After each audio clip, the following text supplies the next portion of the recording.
রাসূলুল্লাহ সাল্লাল্লাহু আলাইহি ওয়াসাল্লাম একবার খুব আফসোস করছিলেন। তিনি যখন শুনতে পেলেন যে বনী ইসরায়েলের অনেক অনেক লোক হাজার বছর হায়াত পেত, তারা শত শত বছর ইবাদত করত, শত শত বছর তারা জিহাদ করত, তখন তিনি আফসোস করে বললেন, হায় রে, আমার শেষ সময়ের উম্মতের কি হবে? কারণ তিনি বলেছেন যে আমারু উম্মতি মা বাইনা সিত্তিন ইলা সাবঈন, আমার উম্মতের গড় বয়স হচ্ছে 60 থেকে 70। ওয়া আকাল্লুহুম মান ইয়াজুজু যালিক, খুব অল্প সংখ্যক লোকই এর চেয়ে বেশি হায়াত পায়। রাসূল সাল্লাল্লাহু আলাইহি ওয়াসাল্লাম যখন দেখলেন যে শত শত বছর হায়াত পেয়েছে বনী ইসরায়েলের লোকেরা, বনী ইসরায়েলের ওরা শত শত বছর জিহাদ করেছে, তা আমার উম্মত তো 60 বছরে তার হায়াতই শেষ, 60 থেকে 70-এর মধ্যে তার জীবনই শেষ, তা আমার গুনাহগার উম্মতের কি হবে? রাসূল সাল্লাল্লাহু আলাইহি ওয়াসাল্লাম খুব আফসোস করছেন। তো রাসূলুল্লাহ সাল্লাল্লাহু আলাইহি ওয়াসাল্লামের এই চিন্তা, এই উদ্বিগ্নতা দূর করার জন্য আল্লাহ তাআলা সূরাতুল কদর নাযিল করলেন এবং বললেন যে ইন্না আনসালনাহু ফি লাইলাতিল কদর ওয়া মা আদরাকা মা লাইলাতুল কদর লাইলাতুল কদরি খায়রুম মিন আলফি শাহর। লাইলাতুল কদর, এই কদরের রাতটা হচ্ছে এমন রাত যেটা খায়রুম মিন আলফি শাহর, হাজার মাসের চেয়েও সেরা। 1000 মাস লাগাতার ইবাদত করলে যে সওয়াব, কদরের রাতে ইবাদত করলে এর সমান সওয়াব হবে নাকি? সমান হবে না। আল্লাহ তাআলা বলেছেন খায়রুম মিন আলফি শাহর, না, এর চেয়েও শ্রেষ্ঠ, এর চাইতেও বেশি। 1000 মাসে, অর্থাৎ 1000 মাসে হয় 83 বছর 4 মাস। তো কদরের রাতে যদি আমরা ইবাদত করি তাহলে 83 বছর 4 মাস ইবাদত করলে যে সওয়াব, সে সওয়াব আল্লাহ তাআলা আমাদের আমলনামায় নসিব করবেন। তো আমরা যেন এই কদরের রহমত বরকত থেকে যেন আমরা বঞ্চিত না হই।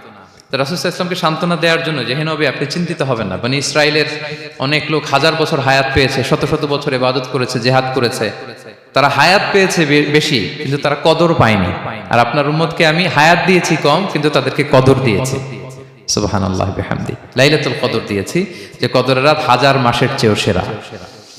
তো এই কদরের রাতকে আবার লাইলাতুল মুবারাকাও বলা হয়েছে।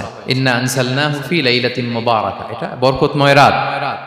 ফিহা ইউফরাকু কুল্লু আমরিন হাকিম, সব বিজ্ঞোচিত প্রাজ্ঞোচিত বিষয়ের ফয়সালা হয়।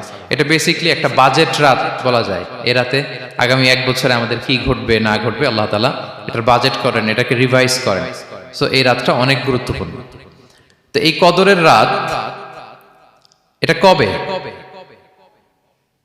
এটা স্পেসিফিক ছিল, মানে সুনির্দিষ্ট ছিল। রাসূল সাল্লাল্লাহু আলাইহি ওয়াসাল্লাম আমাদেরকে জানাতে চেয়েছিলেন কবে, কিন্তু রাসূল সাল্লাল্লাহু আলাইহি ওয়াসাল্লাম জানাতে পারেননি। সহিহ বুখারীতে এসেছে যে রাসূল সাল্লাল্লাহু আলাইহি ওয়াসাল্লাম খারাজান নবী সাল্লাল্লাহু আলাইহি ওয়াসাল্লাম লিয়ুখবিরানা বিলাইলাতিল কদর। উবাদা ইবনে সামিত রাদিয়াল্লাহু তাআলা আনহু বলেন, রাসূল সাল্লাল্লাহু আলাইহি ওয়াসাল্লাম আমাদেরকে জানাতে বের হয়েছিলেন যে কবে কদরের রাতটা। ফাতালাহা রাজুলান মিনাল মুসলিমিন, হঠাৎ মুসলমানদের মধ্য থেকে 2 জন ঝগড়া লাগলো, তর্ক লাগলো আর কি। রাসূল সাল্লাল্লাহু আলাইহি ওয়াসাল্লাম হঠাৎ করে ওই ঝগড়ার দিকে খেয়াল করলেন, ওইদিকে খেয়াল করে ওই তারিখটার কথা তিনি ভুলে গেলেন। ফারুফিআত, রাসূল সাল্লাল্লাহু আলাইহি ওয়াসাল্লাম বললেন, আমার হৃদয় থেকে, অন্তঃকরণ থেকে এটাকে উঠিয়ে নেওয়া হলো।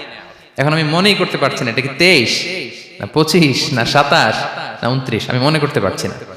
এজন্য রাসূল সাল্লাল্লাহু আলাইহি ওয়াসাল্লাম বলেছেন যে তবে আমি এতটুকু মনে করতে পারছি, ফালতামিসুহা ফিল আশরিল আওয়াখিরি ফিল বিত্রি, রমাদানের শেষ দশকের বেজর রাত্রিগুলোতে তোমরা কদর তালাশ করো।